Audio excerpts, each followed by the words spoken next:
It is just not every day that you get to actually go hands-on with an original Royal Oak. I mean, this watch is unbelievable. It's a history lesson. I mean, and you don't really understand the brilliance of the watch until you get this close to one. If you like Patek Philippe, if you like Audemars Piguet, if you like history, then this episode is for you, because I've got two amazing watches here, one Royal Oak and one Nautilus, that are not very far apart in age, but so far apart in evolution. So today's episode is going to be about these two watches, starting off with the Royal Oak, because the Royal Oak did predate, I'm right.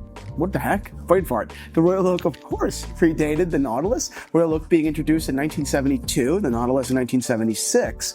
But the original Royal Oak and the original Nautilus, the reference 5402 and 3700, were different watches, of course, but fundamentally so similar. The Royal Oak at 39 millimeters was a jumbo. The Nautilus, the 3700 at 42, was a jumbo, most famously made in stainless steel, black or dark blue dials. These watches were fundamentally similar. Of course, they came from the same designer, right? Mr. Gerald Genta, a legend of Swiss watchmaking. While that was the inception of these two watches, the collections evolved, and they've evolved so much until today, of course, because now we have a multitude of different, variations of Nautilus and Royal Oak from both brands. But in just such a short period of time, the watch has changed. The Nautilus I have here is not a reference 3700. This is a reference 3800, the successor to the 3700 that was released not very much long after the original Nautilus. Again, original Nautilus in 1976, 3700 in 1981, officially hitting the market in 1982, so really shortly thereafter. But the watch was, two things happened, but really one fundamental idea. The watch's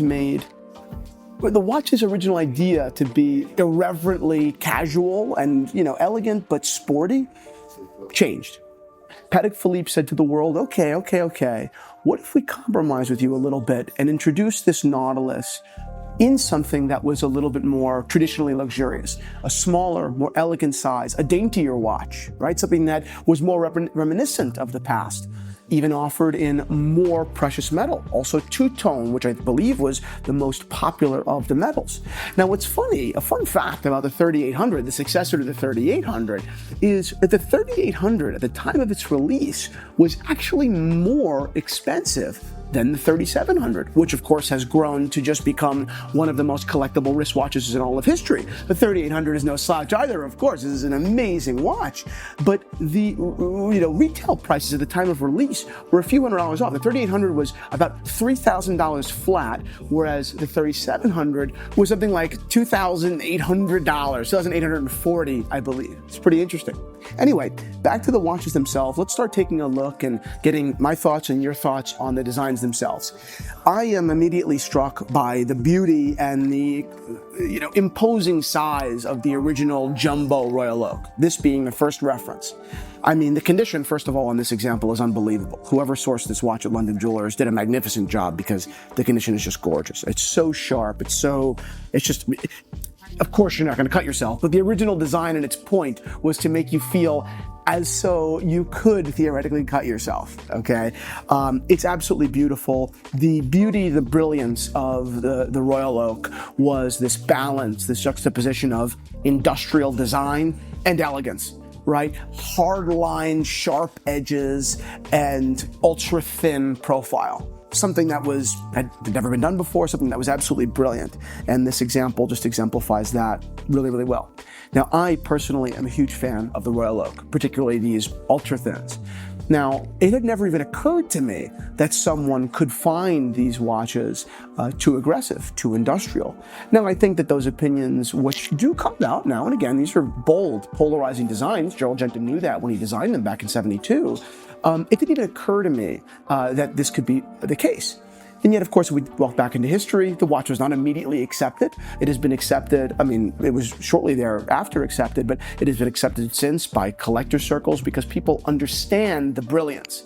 But that's like so many things, isn't it? Right? Like, you don't appreciate some certain truly remarkable things until you can understand them, truly, right? Not everything is surface level, obvious, amazing, right? Not everything is salty, buttery popcorn. Some things take contemplation, consideration, right? You don't really appreciate a truly fine steak maybe until you meet the butcher, right? Or whoever fed the cows, right? It requires education, right? History. So anyway, I think that these watches are absolutely fantastic. I think that the case designs are brilliant. But clearly, I'd like your thoughts. Do you like the Royal Oak, or do you prefer its more streamlined younger brother in the Nautilus? And more specifically, do you like the 3800? Because I love this watch. I think it's unbelievable. I think, particularly in this size, and these watches, these 3800s, look so much smaller than the 3700s, the original jumbos, in part because they are. I mean, the 3800 is 37.5 millimeters. Its predecessor is 42 millimeters. It's huge. It's bigger than the Royal Oak. But I think that these watches are fabulous. I actually do think they're undervalued.